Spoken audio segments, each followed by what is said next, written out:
पूरे देश के अंदर अज दशहरे का त्यौहार पूरी धूमधाम के नाल मनाया गया। ਵੱਖ-ਵੱਖ सूबियां ਜ਼ਿਲ੍ਹਿਆਂ ਤੇ ਸ਼ਹਿਰਾਂ ਦੇ ਵਿੱਚ ਮਨਾਏ ਗਏ दशहरे ਵਿੱਚ ਵੱਖ-ਵੱਖ सियासतदानों ने भी शिरकत की। उधर अंतरराष्ट्रीय कुल्लू दशहरा भगवान रघुनाथ की रथ यात्रा नाल शुरू होया। प्रधानमंत्री नरेंद्र मोदी ने भी कुल्लू दशहरा देखा। कुल्लू दशहरे के इतिहास दे विच पहली बार होया सी कि प्रधानमंत्री नजर आए। प्रधानमंत्री नरेंद्र मोदी ने भगवान रघुनाथ अगे मत्था भी टेकिया अते आशीर्वाद लिया। रघुनाथ जी के सामने स्टेज तो 10 मिनट तक दोवें हाथ जोड़ के रथ यात्रा नूं वेखदे रहे। भगवान रघुनाथ कमेटी वालों प्रधानमंत्री नरेंद्र मोदी नूं बग्गा, दुपट्टा, फुल्लां दी माला ते प्रसाद भी भेंट किया गया। प्रधानमंत्री नरेंद्र मोदी रथ मैदान ते सैकड़े देवी देवता हजारां लोकां दी भीड़ विचकार 51 मिनट तक रुके। अंतरराष्ट्रीय कुल्लू दशहरा देखण पहुंचे प्रधानमंत्री नरेंद्र मोदी प्रोटोकॉल तोड़ के इतिहासिक ढालपुर मैदान दे विच हजारां लोकां दी भीड़ दे विचाले भगवान रघुनाथ दे रथ ते चढ़े। इस दौरान ढालपुर मैदान दे विच ट्रैफिक व्यवस्था नूं संभालण वाले देवता धूमल नाग ने भीड़ नूं कंट्रोल कीता अते किसे नूं भी पीएम नरेंद्र मोदी जी दे नेड़े नहीं आण दिता। यह नज़ारा वेखण योग सी। प्रधानमंत्री नरेंद्र मोदी ने भगवान रघुनाथ के अगे सिर झुका के आशीर्वाद भी लिया। बद्दी उत्ते नेकी दी जित दा त्योहार दशहरा अज पूरे देश के अंदर धूमधाम नाल मनाया गया। प्रधानमंत्री नरेंद्र मोदी ने जिथे हिमाचल प्रदेश के अंदर कुल्लू के पुरातन दशहरे दे विच हिस्सा लिया, तो पंजाब के मुख मंत्री भगवंत मान मोहाली के दशहरे मैदान दे विच पहुंचे अते उत्थे सूबे वासियों नूं दशहरे के पवित्र त्यौहार दीआं वधाइयां दिंदे होए आपसी भाईचारक सांझ अते एकजुटता नूं वधाउण दा संकल्प लैण लई भी कहा।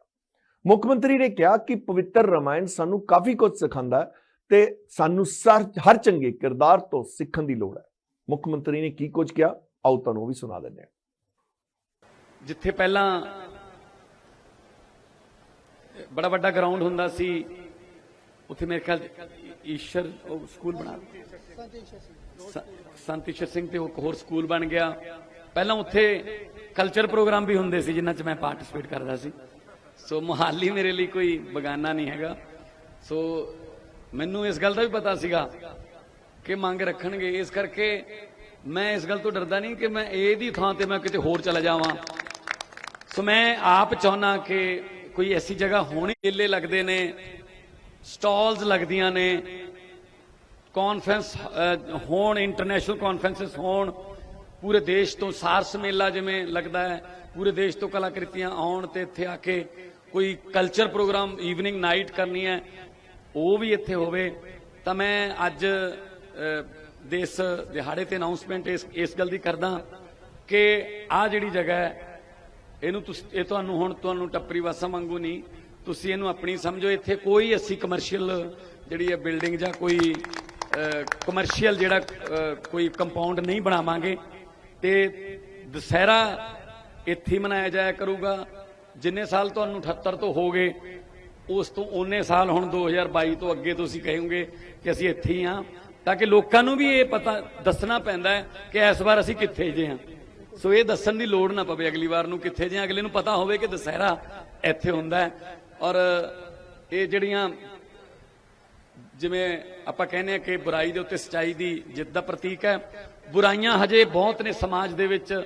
दहेज बहुत वड्डी बुराई है, ਧੀਆਂ ਨੂੰ ਕੁੱਖ ਦੇ ਵਿੱਚ मारना जम्मण तो पहले ये बहुत वड्डी बुराई है, महंगाई बहुत वड्डी बुराई है, बेरोजगारी।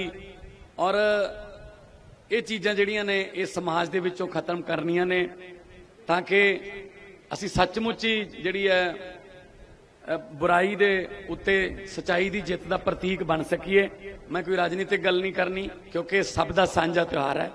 इत्थे सारियां पार्टियां दे लोग आए होणगे, सारियां पार्टियां दे वोटर सपोर्टर अहुदेदार जिन्नियां भी पार्टियां दे इत्थे नेतागण आए ने बतौर मुख्यमंत्री स्टेट दा हुंदे होए मैं उन्हां दा सारियां दा स्वागत भी करदा ते दशहरा कमेटी दा इस गल्लों धन्नवाद करदा कि तुसीं मैनूं इत्थे बुला के मान सन्मान दिता है। ते हुण तुसीं अपना, क्योंकि मैं तां ज़्यादा टाइम नहीं चाहुंदा कि जिहड़ा ये साडे जिहड़ा फंक्शन है जिहड़ा बहुत वड्डे तरीके नाल मनाया जाता है। और मीडिया वालों का खास तौर पर धन्नवाद करदा जिहड़े लाइव दिखा रहे हैं। और इनू तुसीं जिहड़ियां झाकियां ने उन्हां नूं तुसीं कंटिन्यू करो। एक मैं बेनती करूँगा कि तुसीं किरपा करके एक अपनी सोसाइटी वालों ਰਿਟਨ ਦੇ ਵਿੱਚ ਤੁਸੀਂ 2-4 ਦਿਨਾਂ ਦੇ ਵਿੱਚ ਮੇਰੇ ਕੋਲੇ ਆ ਜਾਓ। ਆਪਾਂ ਉਹ ਜਿਹੜੇ ਨੋਟੀਫਿਕੇਸ਼ਨ ਜਾਰੀ ਕਰਕੇ ਤੁਹਾਨੂੰ ਕੋਈ ਨਾ ਕੋਈ ਕਾਗਜ਼, ਜਿਵੇਂ ਤੁਸੀਂ ਕਿਹਾ ਕਿ ਪਹਿਲਾਂ ਕਿਸੇ ਨੇ ਲੜ ਨਹੀਂ ਫੜਾਇਆ ਤੇ ਐਤਕੀ ਫਿਰ ਉਹ ਸਾਰੇ ਵੇਲੇ ਵੀ ਤਾਂ ਤਾਈਓ ਕੀਤੇ ਲੋਕਾਂ ਨੇ, ਉਹਨਾਂ ਨੇ ਜਿਹੜਾ ਕਿਸੇ ਨੂੰ ਕੋਈ ਲੜ ਫੜਾਇਆ ਹੀ ਨਹੀਂ ਸੀ। ਸੋ ਇਸ ਕਰਕੇ ਤੁਸੀਂ ਆਓ, ਤੁਹਾਨੂੰ ਆਫੀਸ਼ੀਅਲੀ ਨੋਟੀਫਿਕੇਸ਼ਨ ਦਈਏ ਤਾਂ ਕਿ ਤੁਹਾਨੂੰ ਕਿਸੇ ਕਿਸਮ ਦੀ ਕੋਈ ਫਿਊਚਰ ਦੇ ਵਿੱਚ ਕੋਈ ਐਨਓਸੀ ਲੈਣ ਦੀ ਜਾਂ ਕੋਈ ਕਿਸੇ ਕਿਸਮ ਦੀ ਕੋਈ ਪਰਮਿਸ਼ਨ ਲੈਣ ਦੀ ਦਿੱਕਤ ਨਾ ਆਵੇ। ਬਹੁਤ ਮੇਰੇ ਵੱਲੋਂ सियावर रामचंद्र महाराज की ਮੇਰੇ जय। ਵੱਲੋਂ ਵੀ ਸਾਰਿਆਂ ਨੂੰ ਬਹੁਤ ਬਹੁਤ ਮੁਬਾਰਕਾਂ। ਜੈ ਸ਼੍ਰੀ ਰਾਮ। ਸਾਰੇ ਧਰਮ ਜਿਹੜੇ ਨੇ ਉਹ ਏਕਤਾ ਦਾ ਪ੍ਰਤੀਕ ਨੇ। ਸਾਰੇ ਧਰਮ ਜਿਹੜੇ ਨੇ ਉਹ ਮਨੁੱਖਤਾ ਦੀ ਭਲਾਈ ਦੀ ਜਿਹੜੇ ਸੁਨੇਹਾ ਦਿੰਦੇ ਨੇ। ਅਸੀਂ ਰਲ ਮਿਲ ਕੇ ਮਨਾਈਏ, ਕਿਉਂਕਿ ਸਾਡਾ ਮੁਲਕ ਜਿਹੜਾ ਹੈ ਉਹ ਇੱਕ ਫੁਲਵਾੜੀ ਹੈ, ਇਹ 'ਚ ਤਰ੍ਹਾਂ ਤਰ੍ਹਾਂ ਦੇ ਫੁੱਲ ਨੇ। ਸੋ ਇਹ ਫੁੱਲ ਵੀ ਸਾਡਾ ਹੀ ਹੈ, ਔਰ ਜਿਹੜੇ ਜਿਹੜੇ ਫੁੱਲ ਜਿਸ ਧਰਮ ਦਾ ਕੋਈ ਦਿਹਾੜਾ ਆਉਂਦਾ ਆਪਾਂ ਇੱਕ ਦੂਜੇ ਨੂੰ ਵੱਧ ਚੜ ਕੇ ਵਧਾਈਆਂ ਦਈਏ ਤਾਂ ਕਿ ਆਪਣੀ ਸੋਸ਼ਲ ਬੌਂਡਿੰਗ, ਸਮਾਜਿਕ ਜਿਹੜੀ ਆਪਾਂ ਆਪਣੇ ਬੰਧਨ ਨੇ ਉਹ ਬਣੇ ਰਹਿਣ। ਬਹੁਤ ਬਹੁਤ ਧੰਨਵਾਦ। ਮੇਰੇ ਵੱਲੋਂ ਇੱਕ ਵਾਰੀ ਫੇਰ ਦੁਸ਼ਹਿਰਾ ਕਮੇਟੀ ਨੂੰ ਬਹੁਤ ਬਹੁਤ ਮੁਬਾਰਕਾਂ। ਜੈ ਸ਼੍ਰੀ ਰਾਮ। ਮੁਹਾਲੀ ਦੇ ਨਾਲ-ਨਾਲ ਪੰਜਾਬ ਦੇ ਬਾਕੀ ਜ਼ਿਲ੍ਹਿਆਂ, ਸ਼ਹਿਰਾਂ ਤੇ ਪਿੰਡਾਂ ਦੇ ਵਿੱਚ ਦੁਸ਼ਹਿਰੇ ਦਾ ਤਿਉਹਾਰ ਬੜੀ ਧੂਮਧਾਮ ਦੇ ਨਾਲ ਮਨਾਇਆ ਗਿਆ। ਸੂਰਜ ਛਿਪਣ ਦੇ ਨਾਲ ਹੀ ਸਾਰੀਆਂ ਥਾਵਾਂ ਤੇ ਰਾਵਣ, ਮੇਘਨਾਥ ਤੇ ਕੁੰਭਕਰਨ ਦੇ ਪੁਤਲੇ ਫੂਕੇ ਗਏ। ਇਸ ਦੌਰਾਨ ਵੱਖ-ਵੱਖ ਰਾਮਲੀਲਾ ਕਮੇਟੀਆਂ ਵੱਲੋਂ ਵੀ ਕਈ ਤਰ੍ਹਾਂ ਦੀਆਂ ਝਾਂਕੀਆਂ ਵੀ ਕੱਢੀਆਂ ਗਈਆਂ। ਵੱਡੀ ਗਿਣਤੀ ਦੇ ਵਿੱਚ ਆਮ ਲੋਕ ਦੁਸ਼ਹਿਰਾ ਦੇਖਣ ਲਈ ਵੀ ਪਹੁੰਚੇ ਤੇ ਦੁਸ਼ਹਿਰੇ ਦੀਆਂ 5 ਤਸਵੀਰਾਂ ਤੁਹਾਡੀ ਸਕਰੀਨ ਤੇ ਨੇ, ਜਿੱਥੇ ਲੁਧਿਆਣਾ, ਅੰਮ੍ਰਿਤਸਰ, ਮਾਨਸਾ, ਫਤਿਹਗੜ੍ਹ ਸਾਹਿਬ ਅਤੇ ਮੁਹਾਲੀ ਦੇ ਨਇਆ ਗਾਂਵ ਵਿੱਚ ਧੂਮਧਾਮ ਦੇ ਨਾਲ ਦੁਸ਼ਹਿਰਾ ਮਨਾਇਆ ਗਿਆ। ਇਹਨਾਂ 5 ਤਸਵੀਰਾਂ ਰਾਹੀਂ ਤੁਸੀਂ ਸਾਫ਼ ਦੇਖ ਸਕਦੇ ਹੋ ਕਿ ਕਿਸ ਤਰ੍ਹਾਂ ਦੇ ਨਾਲ ਰਾਵਣ, ਮੇਘਨਾਥ ਤੇ ਕੁੰਭਕਰਨ ਦੇ ਪੁਤਲਿਆਂ ਨੂੰ ਅੱਗ ਲਾਈ ਗਈ ਅਤੇ ਸਾਰੀਆਂ ਹੀ ਥਾਵਾਂ ਤੇ ਜੈ ਸ਼੍ਰੀ ਰਾਮ ਦੇ ਨਾਰੇ ਵੀ ਗੂੰਜਦੇ ਹੋਏ ਨਜ਼ਰ ਆਏ। ਤੇ ਦੂਜੇ ਪਾਸੇ ਕੁੱਲੂ ਦੇ ਦੁਸ਼ਹਿਰੇ ਵਿੱਚ ਹਿੱਸਾ ਲੈਣ ਤੋਂ ਪਹਿਲਾਂ ਪ੍ਰਧਾਨ ਮੰਤਰੀ ਨਰਿੰਦਰ ਮੋਦੀ ਨੇ ਹਿਮਾਚਲ ਪ੍ਰਦੇਸ਼ ਦੇ ਬਿਲਾਸਪੁਰ ਦੇ ਵਿੱਚ all India institute of medical science ਦਾ ਉਦਘਾਟਨ ਵੀ ਕੀਤਾ। ਬਿਲਾਸਪੁਰ ਏਮਸ ਦਾ ਨੀਂਹ ਪੱਥਰ ਵੀ ਪ੍ਰਧਾਨ ਮੰਤਰੀ ਨਰਿੰਦਰ ਮੋਦੀ ਨੇ 2017 ਦੇ ਵਿੱਚ ਰੱਖਿਆ ਸੀ। ਬਿਲਾਸਪੁਰ ਏਮਸ 247 ਏਕੜ ਦੇ ਵਿੱਚ ਫੈਲਿਆ ਹੋਇਆ ਹੈ ਅਤੇ ਇਸ ਦੇ ਨਿਰਮਾਣ ਦੇ ਉੱਤੇ 1470 ਕਰੋੜ ਰੁਪਏ ਦੀ ਲਾਗਤ ਆਈ ਹੈ। ਇਸ ਹਸਪਤਾਲ ਦੇ ਵਿੱਚ 24 ਘੰਟੇ ਇਲਾਜ ਦੀ ਸਹੂਲਤ ਹੈ। ਬਿਲਾਸਪੁਰ ਏਮਸ ਦੇ ਵਿੱਚ 18 ਸਪੈਸ਼ਲਿਟੀ ਅਤੇ 17 ਸੁਪਰ ਸਪੈਸ਼ਲਿਟੀ ਵਿਭਾਗ ਖੋਲੇ ਗਏ ਹਨ। ਇਸ ਵਿੱਚ 18 ਅਤੀ ਆਧੁਨਿਕ ਆਪਰੇਸ਼ਨ ਥੀਏਟਰ ਵੀ ਨੇ ਤੇ 750 ਬੈੱਡ ਨੇ। ਇਹਨਾਂ ਵਿੱਚ 64 ਆਈਸੀਯੂ ਬੈੱਡ ਨੇ। ਤੇ ਏਮਸ ਬਿਲਾਸਪੁਰ ਦਾ ਉਦਘਾਟਨ ਕਰਨ ਤੋਂ ਬਾਅਦ ਪ੍ਰਧਾਨ ਮੰਤਰੀ ਨੇ ਇੱਕ ਜਨ ਸਭਾ ਨੂੰ ਵੀ ਸੰਬੋਧਿਤ ਕੀਤਾ। ਪ੍ਰਧਾਨ ਮੰਤਰੀ ਨੇ ਵਿਜੇ ਦਸ਼ਮੀ ਦੇ ਮੌਕੇ ਤੇ ਦੇਸ਼ ਵਾਸੀਆਂ ਨੂੰ ਸ਼ੁਭਕਾਮਨਾਵਾਂ ਦਿੱਤੀਆਂ ਤੇ ਉਹਨਾਂ ਕਿਹਾ ਕਿ ਇਹ ਪਵਿੱਤਰ ਤਿਉਹਾਰ ਪੰਜ ਪ੍ਰਾਣਾਂ ਤੇ ਚੱਲਣ ਲਈ ਨਵੀਂ ਊਰਜਾ ਦੇਵੇਗਾ, ਜਿਸ ਦਾ ਦੇਸ਼ ਨੇ ਅੰਮ੍ਰਿਤ ਕਾਲ ਦੇ ਦੌਰਾਨ ਸੰਕਲਪ ਲਿਆ ਹੈ। ਸਾਰੀਆਂ ਬੁਰਾਈਆਂ ਤੇ ਕਾਬੂ ਪਾ ਲਿਆ ਹੈ। ਪ੍ਰਧਾਨ ਮੰਤਰੀ ਨੇ ਕਿਹਾ ਕਿ ਇਹ ਮੇਰੀ ਖੁਸ਼ਕਿਸਮਤੀ ਹੈ ਕਿ ਵਿਜੇ ਦਸ਼ਮੀ ਤੇ ਹਿਮਾਚਲ ਪ੍ਰਦੇਸ਼ ਦੇ ਲੋਕਾਂ ਨੂੰ ਸਿਹਤ, ਸਿੱਖਿਆ, ਰੋਜ਼ਗਾਰ ਅਤੇ ਬੁਨਿਆਦੀ ਢਾਂਚੇ ਦੇ ਹਜ਼ਾਰਾਂ ਕਰੋੜ ਰੁਪਏ ਦੇ ਪ੍ਰੋਜੈਕਟ ਦਾ ਤੋਹਫਾ ਦੇਣ ਲਈ ਮੈਂ ਪਹੁੰਚਿਆ। ਪ੍ਰਧਾਨ ਮੰਤਰੀ ਨੇ ਕਿਹਾ ਕਿ ਹਿਮਾਚਲ ਮੌਕਿਆਂ ਦੀ ਧਰਤੀ ਹੈ। ਇੱਥੇ ਬਿਜਲੀ ਪੈਦਾ ਹੁੰਦੀ ਹੈ, ਫਲਾਂ, ਸਬਜ਼ੀਆਂ ਅਤੇ ਉਪਜਾਊ ਜ਼ਮੀਨ ਹੈ ਅਤੇ ਰੋਜ਼ਗਾਰ ਦੇ ਬੇਅੰਤ ਮੌਕੇ ਦੇਣ ਵਾਲਾ ਸੈਰ ਸਪਾਟਾ ਹੈ। ਆਪਣੇ ਸੰਬੋਧਨ ਦੇ ਦੌਰਾਨ ਪ੍ਰਧਾਨ ਮੰਤਰੀ ਨੇ ਕੀ ਕੁਝ ਕਿਹਾ, ਆਓ ਤੁਹਾਨੂੰ ਸਾਰਾ कुछ सुना देंगे। साथियों, मेरे लिए एक और संतोष की बात है, सरकार की इस प्रकार की योजनाओं का सबसे अधिक लाभ हमारी माताओं को, बहनों को, बेटियों को मिला है। और हम तो जानते हैं हमारी मां बहनों का स्वभाव होता है, कितनी ही तकलीफ हो, शरीर में कितनी ही पीड़ा होती हो, लेकिन वो परिवार में किसी को बताती नहीं है।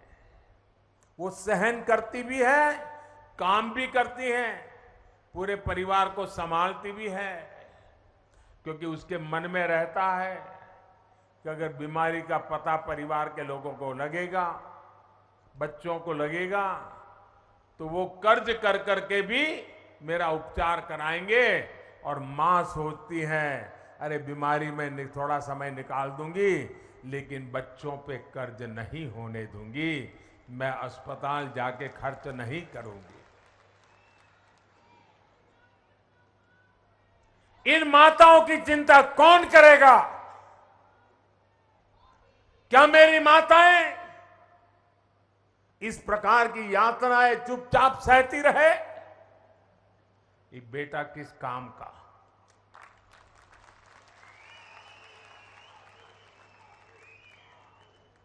और उसी भावना से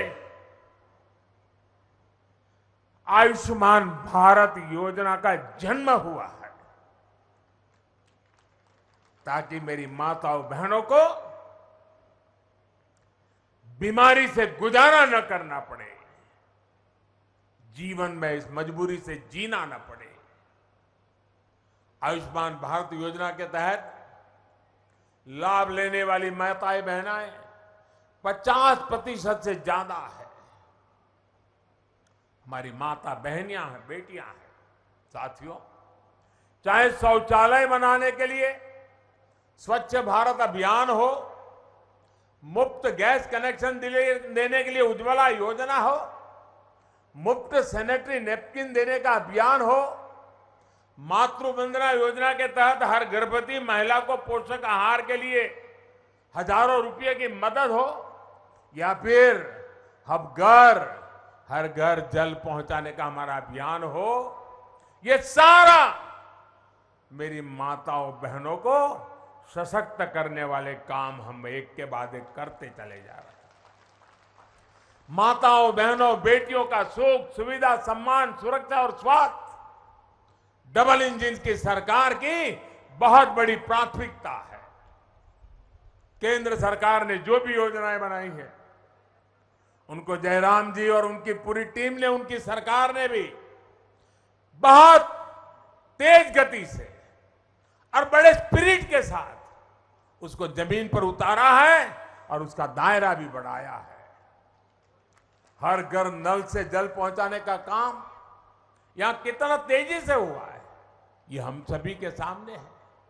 पिछले 7 दशकों में जितने नल कनेक्शन हिमाचल में दिए गए, उससे 2 गुने से भी अधिक सिर्फ बीते 3 साल में दे चुके हैं, हम मिल चुके हैं लोगों को। इन 3 वर्षों में 8.5 लाख से अधिक नए परिवारों को पाइप के पानी की सुविधा मिली है।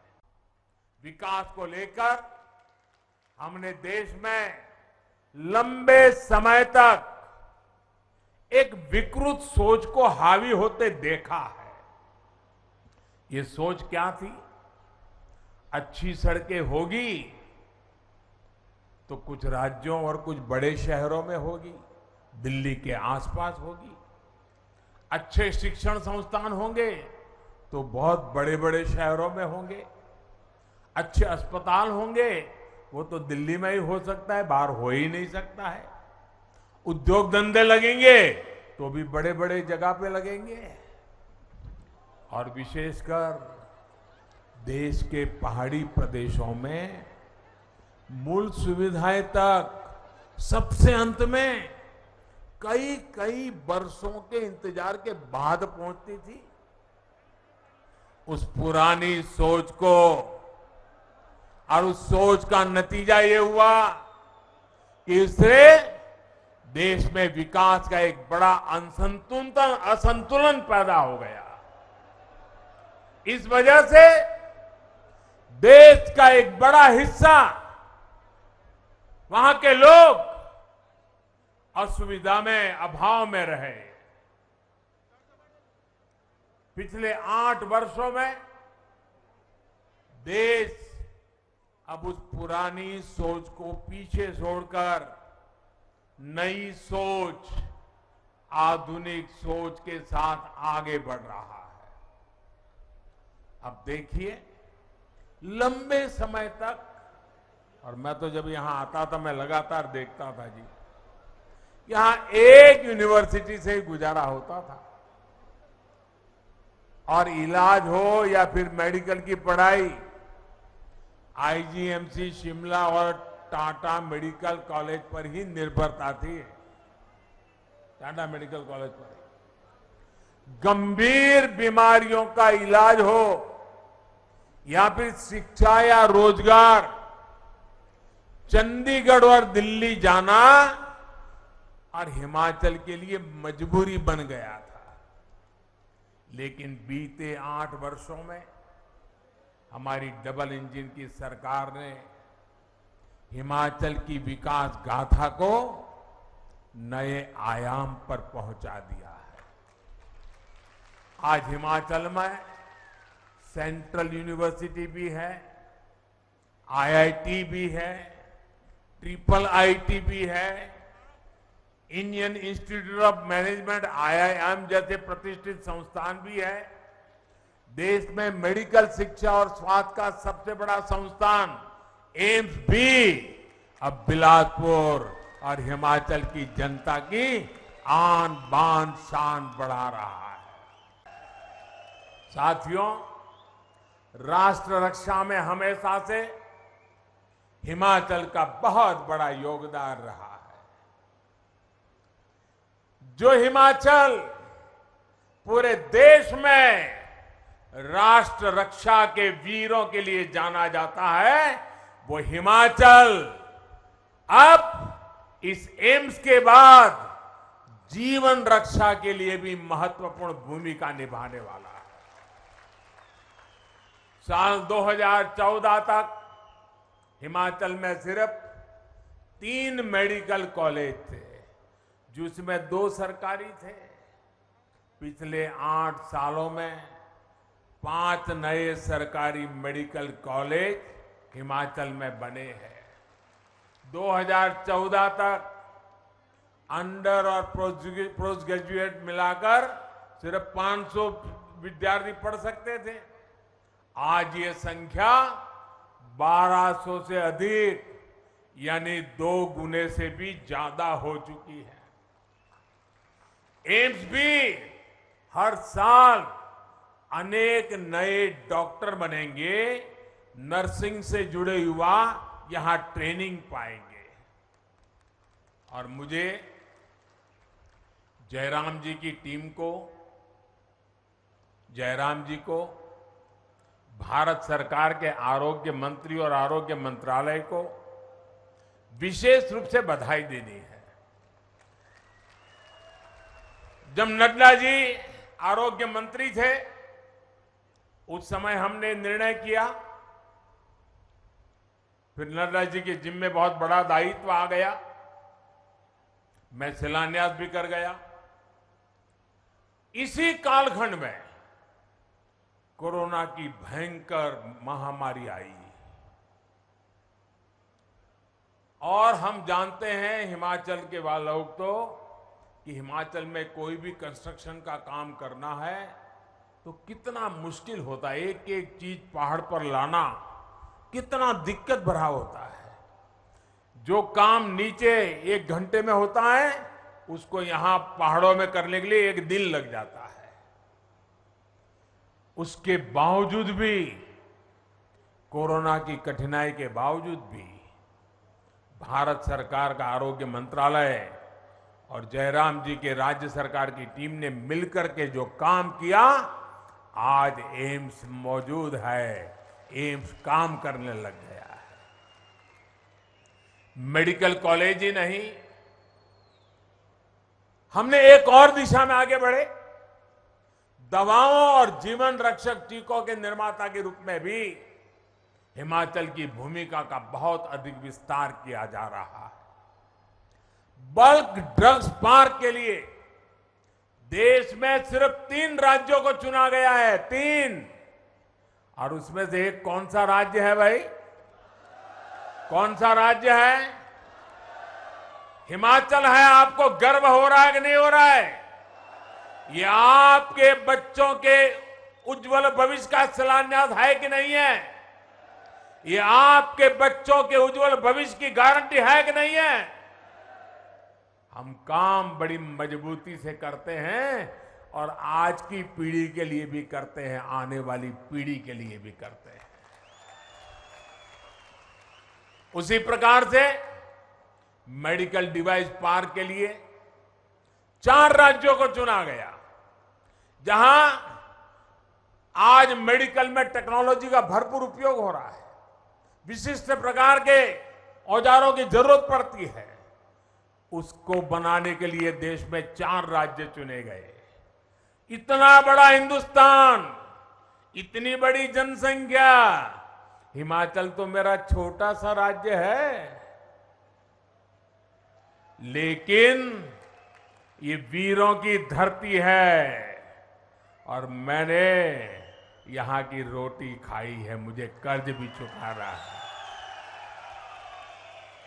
और इसलिए चौथा मेडिकल डिवाइस पार्क कहां बन रहा है? ये चौथा मेडिकल डिवाइस पार्क कहां बन रहा है?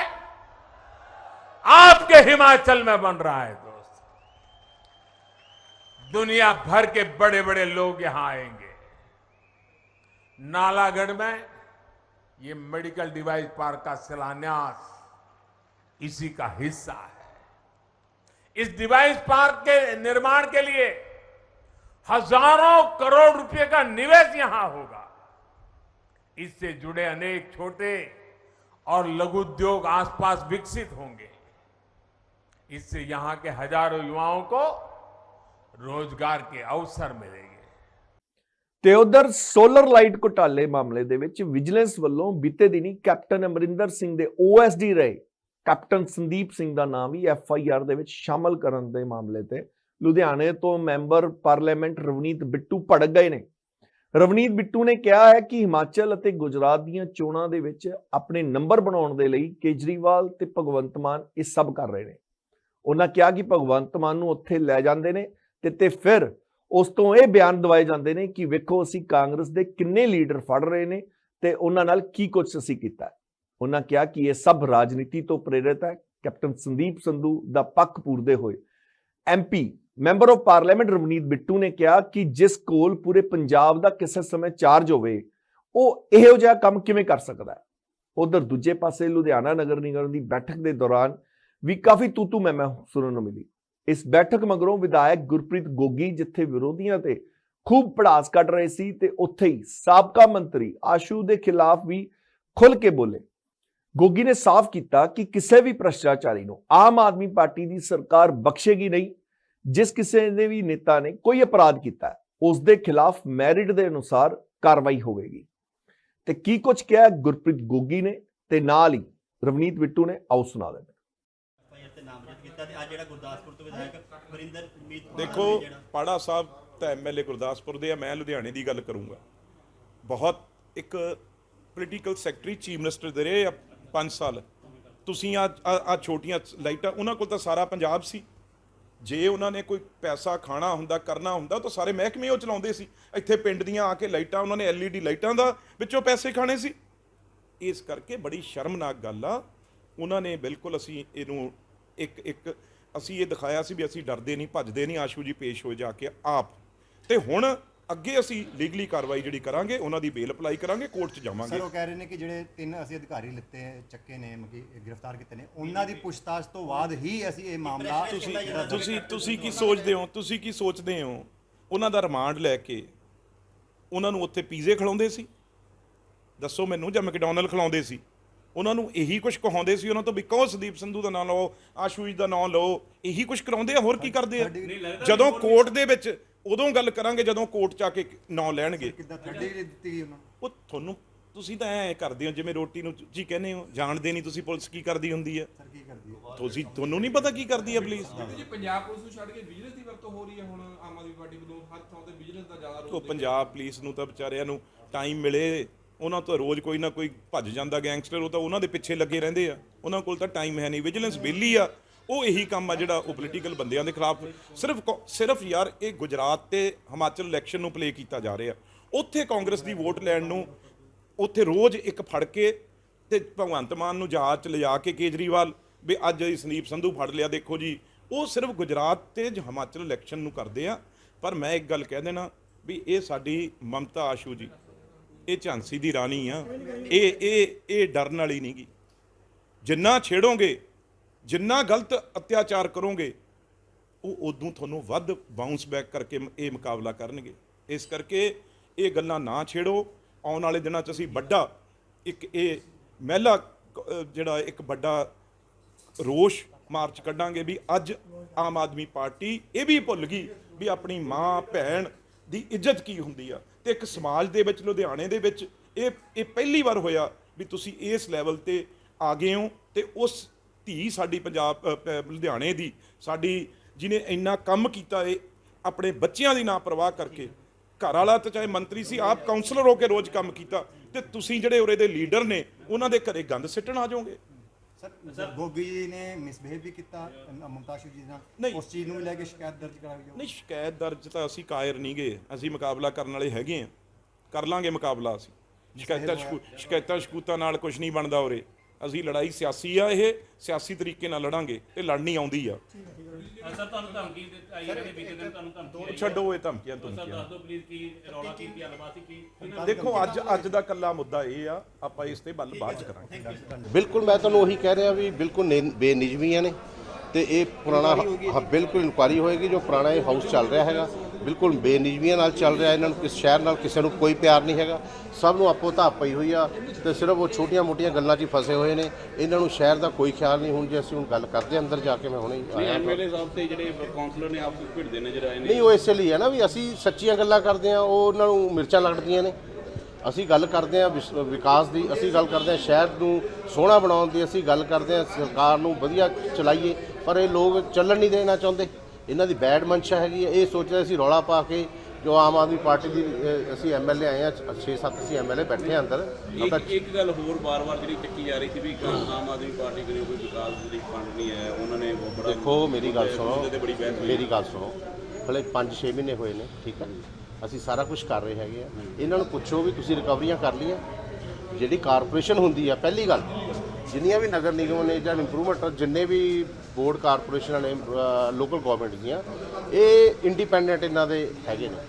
ਇਹਨਾਂ ਨੇ ਆਪਣੇ ਖਰਚੇ ਆਪ ਕੱਢਣੇ ਹੁੰਦੇ ਆ, ਆਪਣੀ ਡਿਵੈਲਪਮੈਂਟ ਇਹਨਾਂ ਨੇ ਇੱਥੋਂ ਕਰਨੀ ਹੁੰਦੀ। ਬਾਕੀ ਜਿਹੜਾ GST ਦਾ ਸ਼ੇਅਰ ਆਉਂਦਾ ਜਿਹਦੇ ਨਾਲ ਕਿ ਤਨਖਾਹਾਂ ਦੇਣੀਆਂ ਉਹ ਸਾਡੇ ਦੇ ਰਹੇ ਆ। ਉਹ ਕਹਿੰਦੇ ਉਹ ਵੀ ਪੂਰਾ ਨਹੀਂ ਮਿਲਿਆ ਜੀ। ਪੂਰਾ ਮਿਲ ਰਿਹਾ ਹੈਗਾ, ਇਹੀ ਤਾਂ ਗੱਲ ਹੈ ਨਾ। ਅਸੀਂ ਗੱਲ ਕਰਨੀ ਚਾਹੁੰਦੇ ਆ, ਸਾਡੀ ਗੱਲ ਨੂੰ ਦਬਾਉਣਾ ਚਾਹੁੰਦੇ ਆ, ਪਰ ਅਸੀਂ ਆਪਣੀ ਗੱਲ ਰੱਖ ਕੇ ਜਾਵਾਂਗੇ। ਗੋਗੀ ਜੀ ਇੱਕ ਸਵਾਲ, ਸਾਬਕਾ ਮੰਤਰੀ ਜਿਹੜੇ ਹੈਗੇ ਨੇ ਭਾਰਤ ਸ਼ਨਾਸ਼ੀ, ਉਹਨਾਂ ਦਾ ਜਿਹੜਾ ਦਫ਼ਤਰ ਹੈਗਾ ਇਲੀਗ ਜਗ੍ਹਾ ਤੇ ਹੈ, ਉਹ ਪਾਰਕ ਦੇ ਵਿੱਚ ਹੈ, ਕਮਿਊਨਿਟੀ ਹਾਲ ਦੇ ਵਿੱਚ ਹੈ, ਉਸ ਦਾ ਹੱਲ ਕਿਉਂ ਨਹੀਂ ਅਜੇ ਤੱਕ? ਬਿਲਕੁਲ ਉਹਦੀ ਵੀ ਅਸੀਂ ਮੁੱਦਾ ਚੱਕਾਂਗੇ ਅੱਜ, ਉਹਦਾ ਮੁੱਦਾ ਚੱਕਾਂਗੇ ਅੱਜ। ਮੈਂ ਚੱਕਾਂਗਾ ਮੁੱਦਾ ਜਾ ਕੇ ਅੰਦਰ ਹਾਊਸ ਦੀ ਮੀਟਿੰਗ। ਅੱਛਾ ਗੋਗੀ ਜੀ, ਜਦੋਂ ਤੁਸੀਂ ਤਾਜ਼ਾ ਆਮ ਆਦਮੀ ਪਾਰਟੀ 'ਚ ਆਏ ਸੀ, ਤੁਸੀਂ ਕਿਹਾ ਸੀ ਕਿ ਮੈਂ 10 ਸਿਰ ਵਾਲਾ ਰਾਵਣ ਫੂਕਾਂਗਾ। ਪਹਿਲਾ ਦੁਸ਼ਹਿਰਾ ਆ ਗਿਆ, ਤੁਸੀਂ ਐਮਐਲਏ ਬਣ ਗਏ ਹੋ।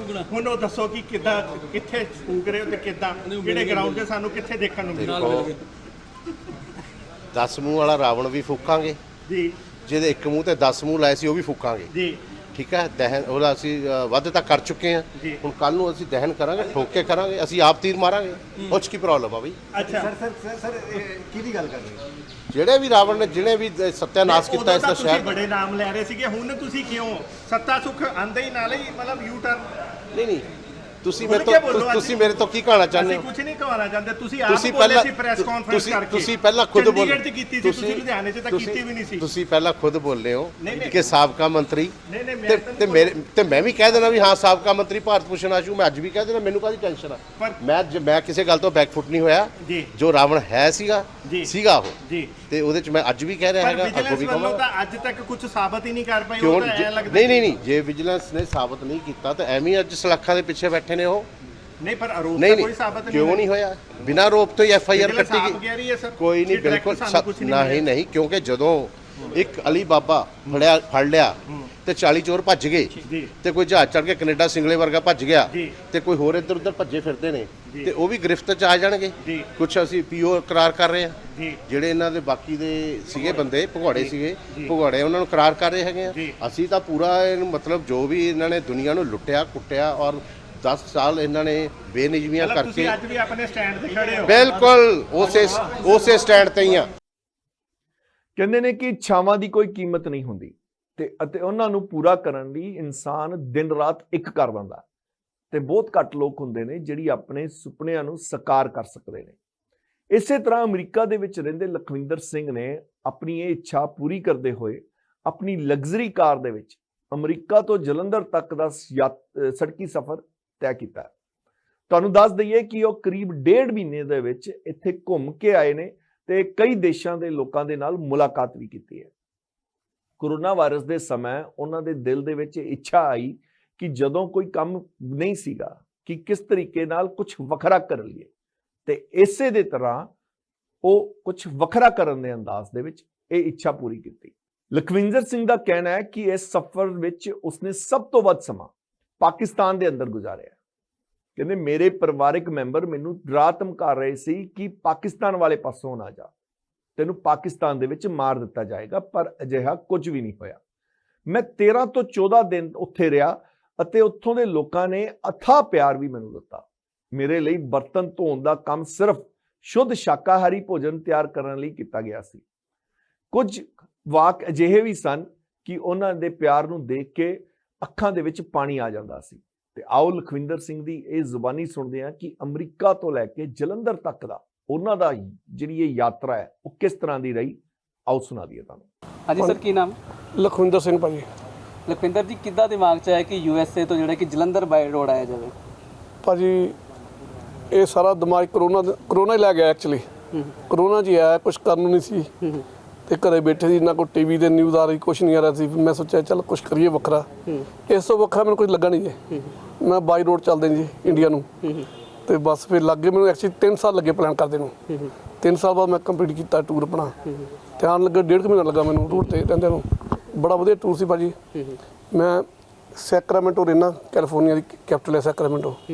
ਉੱਥੋਂ ਲੰਡਨ ਤੋਂ ਮੈਂ ਬੈਲਜੀਅਮ ਤੋਂ ਪੈਰਿਸ ਤੋਂ ਜਰਮਨ, ਸਵਿਸ, ਆਸਟਰੀਆ, ਛੋਟੇ ਕੰਟਰੀ ਵਿੱਚ ਬਹੁਤ ਆ ਜਾਂਦੇ ਆ ਜਿਹੜੇ ਮੈਂ ਅੱਧੇ ਘੰਟੇ ਕ੍ਰਾਸ ਕਰ ਗਿਆ। ਉਹ ਪਤਾ ਲੱਗਾ ਨਹੀਂ ਮੈਂ ਕੰਟਰੀ ਕ੍ਰਾਸ ਵੀ ਕਰ ਗਿਆ। ਤੋਂ ਬਾਅਦ ਪਤਾ ਲੱਗਾ ਵੀ ਮੈਂ ਗੂਗਲ ਮੈਪ ਤੇ ਜਦ ਪਿੱਛੇ ਫੋਨ ਆਉਂਦਾ ਸੀ ਤੂੰ ਕੰਟਰੀ ਕ੍ਰਾਸ ਕਰ ਗਿਆ। ਮੈਂ ਕਿਹਾ ਮੈਨੂੰ ਪਤਾ ਲੱਗਾ ਨਹੀਂ ਕਿੱਥੋਂ ਕ੍ਰਾਸ ਕਰ ਗਿਆ। ਬੜਾ ਵਧੀਆ ਭਾਜੀ। ਫਿਰ ਇਰਾਨ 'ਚ ਜਿਹਨੂੰ ਲੋਕੀ ਡਰਾਉਂਦੇ ਆ, ਐਕਚੁਅਲੀ ਡਰਾਉਂਦੇ ਨਹੀਂ ਸੀ, ਐਕਚੁਅਲੀ ਸਹੀ ਐਕਸਪੀਰੀਅੰਸ ਮੈਨੂੰ ਇਰਾਨ ਤੋਂ ਮਿਲਣਾ ਸ਼ੁਰੂ ਹੋਇਆ। ਯੂਰਪ, ਟਰਕੀ ਸੇਮ ਹੀ ਆ। ਲੋਕੀ ਬੜੇ ਚੰਗੇ ਇਰਾਨ ਦੇ ਜੀ, ਸੇਫ ਕੰਟਰੀ ਆ। ਮੇਰੇ ਪੈਸੇ ਟੈਕਸੀ ਪੇ ਸੀ, ਪਾਸਪੋਰਟ ਸਭ ਕੁਝ ਟੈਕਸ ਪਿਆ, ਕੁਛ ਨਹੀਂ ਕਹਿੰਦੇ। ਮੈਂ ਬਾਹਰ ਘੁੰਮਦਾ 2 ਤੋਂ 3 ਘੰਟੇ ਸੇਫ ਸੀ। ਮਤਲਬ ਕਿ ਉਹ ਗੌਰਮੈਂਟ ਟੂ ਗੌਰਮੈਂਟ ਉਹਨਾਂ ਦਾ ਆਪਸ ਵਿੱਚ ਪ੍ਰੋਬਲਮ ਚੱਲਦੀ ਆ ਤੇ ਪਰ ਉੱਥੇ ਇਹ ਸੀ ਮੈਨੂੰ ਉਹਨੇ ਗੱਡੀ ਨਹੀਂ ਆਪਣੀ ਚਲਾਉਣ ਦਿੱਤੀ। ਗੱਡੀ ਨਹੀਂ ਕਹਿੰਦਾ ਚਲਾਉਣ ਦੇਣੀ। ਫਿਰ ਗੱਡੀ ਉਹਨਾਂ ਭਾਈ ਮੇਰੀ 2600-2700 ਕਿਲੋਮੀਟਰ ਗੱਡੀ ਉਹਨਾਂ ਮੈਂ ਟੋ ਕਰ ਲਈ ਤੇ ਟੋ ਤੋਂ ਬਾਅਦ ਉਹਨਾਂ ਫਿਰ ਮੈਂ ਆਪ ਹੀ ਮਤਲਬ ਕਿ ਟੈਕਸੀ ਪਿੱਛੇ ਗੱਡੀ ਮੋਰੇ ਤੇ ਮੈਂ ਟੈਕਸੀ ਤੱਕ 4 ਦਿਨ ਲੱਗੇ ਕ੍ਰਾਸ ਕਰਦੇ ਨੂੰ ਜੀ। ਤੇ 4 ਦਿਨ 'ਚ ਉੱਥੇ ਉੱਥੇ ਲੋਕੀ ਜ਼ਿਆਦਾ ਮੀਟ ਹੀ ਖਾਂਦੇ ਆ। ਉੱਥੇ ਨਹੀਂ ਕੋਈ ਪ੍ਰੋਬਲਮ ਪਈ, ਉੱਥੇ ਮਿਲ ਜਾਂਦਾ ਖਾਣਾ ਵੈਜੀ। ਤੁਹਾਨੂੰ ਕੋਈ ਫਰੂਟ ਖਾ ਲਓ, ਦੁੱਧ ਦੀ ਗਲਾਸੀ ਪੀ ਲਓ, ਇੱਦਾਂ ਚੱਲ ਜਾਂਦਾ। ਐਕਚੁਅਲੀ ਜੇ ਤੁਸੀਂ ਟਰੈਵਲ ਕਰਦੇ ਨਾ ਦਿਨ ਨੂੰ, ਤੈਨੂੰ ਖਾਣਾ ਬਿਲਕੁਲ ਚਾਹੀਦਾ ਨਹੀਂ। ਅੱਛਾ ਕੋਈ ਪਾਣੀ ਲੈ ਲਓ, ਨਾ ਕੋਈ ਮਾੜਾ ਮੋਟਾ ਦੂਜਾ ਲੈ ਲਓ, ਚਣੇ ਸੁੱਕੇ ਲੈ ਲਓ। ਜੋ ਖਾਣਾ ਤੁਸੀਂ ਰਾਤ ਨੂੰ ਖਾਓ ਹੋਟਲ ਦੇ ਵਿੱਚ ਜਾ ਕੇ। ਕੋਈ ਤੈਨੂੰ ਦਿਨ ਨੂੰ ਫੂਡ ਪਾਏ ਤੈਨੂੰ ਕੁਛ ਵੀ ਹੋ ਸਕਦਾ। ਤੈਨੂੰ ਇਹ ਨਹੀਂ ਵੀ ਮਾੜਾ ਫੂਡ ਹੋਊਗਾ। ਰਿਸਕ ਖਾਲੀ ਲੈਣਾ, ਤੁਸੀਂ ਲੰਬਾ ਟਰੈਵਲ ਕਰਨਾ। ਜੇ ਮੈਂ 4 ਦਿਨ ਪਿੱਛੇ ਬਿਮਾਰ ਹੋਇਆ ਤੇ ਸਾਰਾ ਮੇਰਾ ਪ੍ਰੋਗਰਾਮ ਅਪਸੈਟ ਹੋ ਜਾਣਾ ਸੀ। ਇਸ ਲਈ ਬੜਾ ਵਧੀਆ ਭਾਜੀ। ਪਾਕਿਸਤਾਨ ਦਾ ਕਿੱਦਾਂ ਦਾ ਐਕਸਪੀਰੀਅੰਸ ਰਿਹਾ? ਕੋਈ ਲੋਕੀ ਬਹੁਤ ਡਰਾਉਂਦੇ ਹੁੰਦੇ ਪਾਕਿਸਤਾਨ ਨੂੰ ਲੈ ਕੇ। ਭਾਜੀ ਦੂਜਾ ਮੇਰੇ ਘਰ ਦੇ ਡਰਾਉਂਦੇ ਸੀ ਮੈਨੂੰ। ਐਕਚੁਅਲੀ ਪਾਕਿਸਤਾਨੀ ਡਰਾਉਂਦੇ ਸੀ ਮੈਨੂੰ।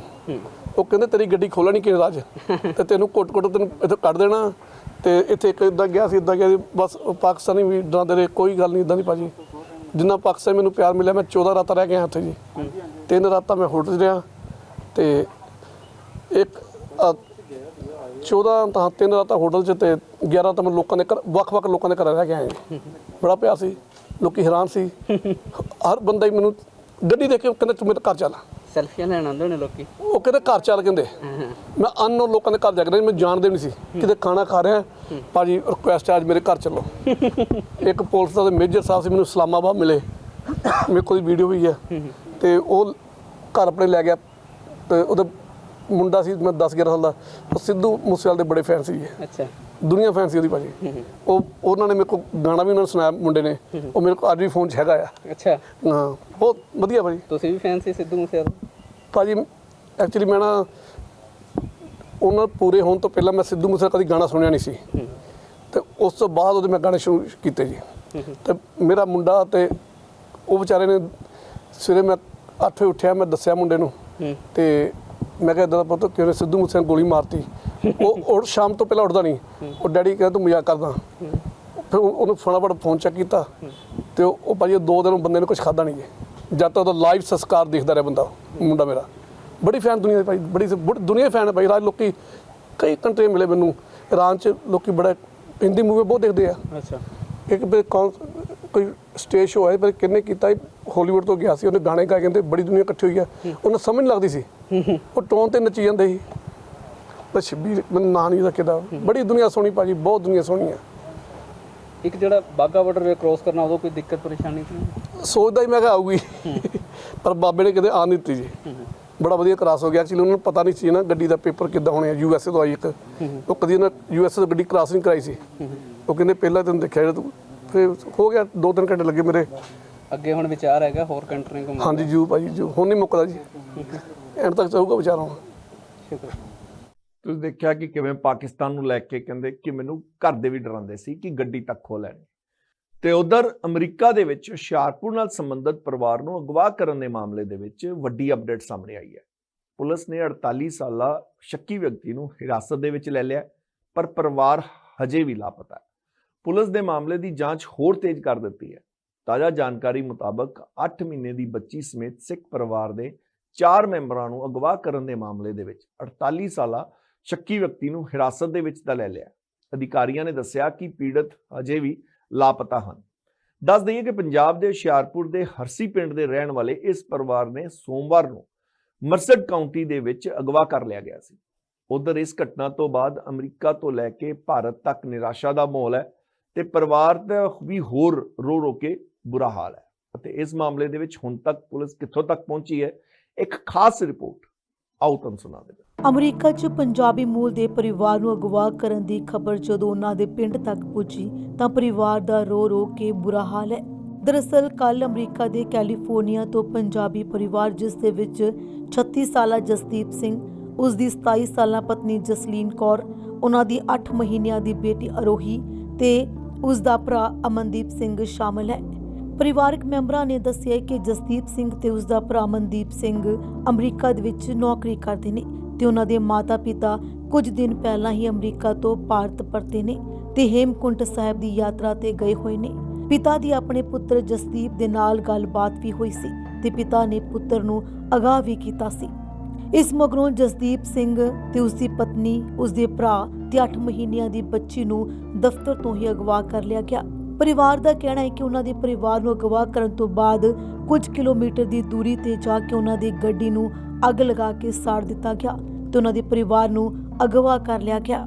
ਉਧਰ ਕੈਲੀਫੋਰਨੀਆ ਪੁਲਿਸ ਦੇ ਮੁਤਾਬਕ ਇੱਕ ਵਿਅਕਤੀ ਭਿਖਾਰੀ ਬਣ ਕੇ ਉਹਨਾਂ ਦੇ ਆਫਿਸ ਵਿੱਚ ਆਇਆ ਤੇ ਬੰਦੂਕ ਦੀ ਨੋਕ ਤੇ ਚਾਰਾਂ ਨੂੰ ਅਗਵਾ ਕਰ ਲਿਆ। ਚਾਰਾਂ ਨੂੰ ਲਿਜਾਣ ਦੇ ਲਈ ਉਹਨਾਂ ਦੀ ਕਾਰ ਦਾ ਇਸਤੇਮਾਲ ਕੀਤਾ ਗਿਆ। ਮੌਕੇ ਤੋਂ ਕਾਫੀ ਦੂਰ ਤੋਂ ਪੁਲਿਸ ਨੂੰ ਪੀੜਤਾਂ ਦੇ ਮੋਬਾਈਲ ਵੀ ਬਰਾਮਦ ਹੋਏ ਨੇ ਤੇ ਉਹਨਾਂ ਦੀ ਗੱਡੀ ਨੂੰ ਅੱਗ ਲਗਾ ਦਿੱਤੀ ਗਈ ਸੀ। ਉਧਰ ਇਸ ਖਬਰ ਦੇ ਨਾਲ ਜਿੱਥੇ ਪਰਿਵਾਰ ਦੇ ਵਿੱਚ ਦੁੱਖ ਦਾ ਮਾਹੌਲ ਬਣਿਆ ਹੋਇਆ ਹੈ ਤਾਂ ਉੱਥੇ ਹੀ ਪਰਿਵਾਰ ਲਗਾਤਾਰ ਸਰਕਾਰ ਤੋਂ ਮਦਦ ਦੀ ਗੁਹਾਰ ਲਾ ਰਿਹਾ ਹੈ। ਅੱਜ ਬਹੁਤ ਹੀ ਮਤਲਬ ਕਿ ਦੁਖਦਾਈ ਘਟਨਾ ਦੇ ਬਾਰੇ ਜਿੱਦਾਂ ਤੁਹਾਨੂੰ ਪਤਾ ਲੱਗਾ, ਸਾਡੇ ਆਪਣੇ ਹੀ ਫੈਮਿਲੀ ਮੈਂਬਰ ਵਾਂਗੂ ਹਰਸੀ ਪਿੰਡ ਵਿਖੇ ਡਾਕਟਰ ਰਣਧੀਰ ਜੀ ਦੇ 2 ਬੇਟੇ, ਇੱਕ ਵੱਡਾ ਅਮਨਦੀਪ ਸਿੰਘ ਅਮਨ ਤੇ ਛੋਟਾ ਮੁੰਡਾ ਜਸਦੀਪ ਸਿੰਘ ਜੇਵੀ ਤੇ ਉਹਨਾਂ ਦੀ ਵਾਈਫ ਤੇ 8 ਮਹੀਨੇ ਦੀ ਬੇਟੀ ਨੂੰ ਅਮਰੀਕਾ ਵਿੱਚ ਲਗਭਗ ਕੱਲ ਦੇ ਟਾਈਮ, ਉਧਰ ਸਵੇਰੇ 10:15 ਵਜੇ 11 ਵਜੇ ਦਾ ਟਾਈਮ ਸੀ, ਉਹਨਾਂ ਨੂੰ ਉਹਨਾਂ ਦੇ ਦਫ਼ਤਰ ਵਿੱਚੋਂ ਹੀ ਕਿਡਨੈਪ ਕਰ ਲਿਆ ਗਿਆ। ਤੇ ਅੰਕਲ ਹੁਣੀ ਰਣਧੀਰ ਸਿੰਘ ਜੀ ਕੁਛ ਦਿਨ ਪਹਿਲਾਂ ਹੀ ਅਮਰੀਕਾ ਤੋਂ ਆਏ ਆ ਤੇ ਕੱਲ ਉਹ ਸ਼੍ਰੀ ਹੇਮਕੁੰਟ ਸਾਹਿਬ ਦੇ ਦਰਸ਼ਨਾਂ ਲਈ ਗਏ ਸੀਗੇ। ਰਾਤੀ ਆਪਣੇ ਬੇਟੇ ਨਾਲ ਦੇਰ ਰਾਤ ਗੱਲ ਹੋਈ ਹੈ ਜਦੋਂ ਉਹ ਦਫ਼ਤਰ ਵਿੱਚ ਸੀਗਾ ਤੇ ਉਸੇ ਦੌਰਾਨ ਹੀ ਫੋਨ ਦੇ ਉੱਪਰ ਹੀ ਵਾਰਤਾਲਾਪ ਦੇ ਟਾਈਮ ਕੋਈ ਬੰਦਾ ਦਫ਼ਤਰ ਵਿੱਚ ਐਂਟਰ ਹੋਇਆ ਤੇ ਬਾਅਦ ਵਿੱਚ ਵੱਡੇ ਮੁੰਡੇ ਅਮਨ ਨੇ ਆਪਣੇ ਛੋਟੇ ਭਰਾ ਨੂੰ ਅਗਾਹ ਵੀ ਕੀਤਾ ਤੇ ਉਸ ਤੋਂ ਬਾਅਦ ਕੋਈ ਗੱਲਬਾਤ ਨਹੀਂ ਹੋਈ। ਉੱਥੇ ਦੇ ਪੁਲਿਸ ਪ੍ਰਸ਼ਾਸਨ ਨੇ ਉਹਨਾਂ ਦੀ ਗੱਡੀ ਟਰੇਸ ਕੀਤੀ ਹੈ, ਜਿਸ ਨੂੰ ਕਿ ਉਹਨਾਂ ਨੇ ਅੱਗ ਲਗਾ ਕੇ ਦਫ਼ਤਰ ਤੋਂ 25-30 ਕਿਲੋਮੀਟਰ ਦੂਰੀ ਤੇ ਛੱਡ ਦਿੱਤਾ ਹੈਗਾ ਤੇ ਉਹਨਾਂ ਦੇ ਫੋਨ ਮਿਲੇ ਆ। ਹਜੇ ਤੱਕ ਕੋਈ ਵੀ ਖਬਰ ਨਹੀਂ ਹੈਗੀ ਤੇ ਉਹਨਾਂ ਦੇ ਫਾਦਰ ਕਾਫੀ ਡਿਪਰੈਸ਼ਨ 'ਚ ਆ, ਮਦਰ ਹੈ ਜੋ ਕਿ ਕੱਲ੍ਹ ਵਾਪਸ ਅਮਰੀਕਾ ਜਾ ਰਹੇ ਆ ਕੱਲ੍ਹ ਸਵੇਰੇ। ਉਧਰ ਕੈਲੀਫੋਰਨੀਆ ਪੁਲਿਸ ਦੇ ਵੱਲੋਂ ਇਹ ਵੀ ਖਬਰ ਸਾਂਝੀ ਕੀਤੀ ਗਈ ਹੈ ਕਿ ਉੱਥੋਂ ਦੀ ਪੁਲਿਸ ਨੇ ਇੱਕ ਸ਼ੱਕੀ ਵਿਅਕਤੀ ਦੀ ਤਸਵੀਰ ਵੀ ਸਾਂਝੀ ਕੀਤੀ ਹੈ ਤੇ ਉਸ ਵਿਅਕਤੀ ਦੀ ਭਾਲ ਲਈ ਸਹਿਯੋਗ ਵੀ ਮੰਗਿਆ। ਉਧਰ ਕੈਲੀਫੋਰਨੀਆ ਪੁਲਿਸ ਜਾਂਚ ਦੇ ਵਿੱਚ ਜੁਟੀ ਹੋਈ ਹੈ। ਪੁਲਿਸ ਦੇ ਵੱਲੋਂ ਫਿਲਹਾਲ ਕੋਈ ਜ਼ਿਆਦਾ ਜਾਣਕਾਰੀ ਸਾਂਝੀ ਨਹੀਂ ਕੀਤੀ ਹੈ, ਬਲਕਿ ਸਿਰਫ ਇੱਕ ਤਸਵੀਰ ਹੀ ਸਾਂਝੀ ਕੀਤੀ ਗਈ ਹੈ। ਉਧਰ ਅਗਵਾ ਕੀਤੇ ਜਸਦੀਪ ਸਿੰਘ ਦੇ ਮਾਤਾ-ਪਿਤਾ ਵੀ ਹੁਣ ਅਮਰੀਕਾ ਦੇ ਲਈ ਰਵਾਨਾ ਹੋਣ ਜਾ ਰਹੇ ਨੇ। ਹੁਸ਼ਿਆਰਪੁਰ ਤੋਂ ਅਭਿਸ਼ੇਕ ਪਾਟਿਆ ਦੀ ਰਿਪੋਰਟ। ਸੋ ਇਹ ਸੀ ਅੱਜ ਦਾ ਪ੍ਰਾਈਮ ਟਾਈਮ। ਕੱਲ ਮਿਲਾਂਗੇ ਇਸੇ ਟਾਈਮ। ਤਦ ਤੱਕ ਦੋ ਮੈਨੂੰ ਇਜਾਜ਼ਤ। ਸਤਿ ਸ਼੍ਰੀ ਅਕਾਲ।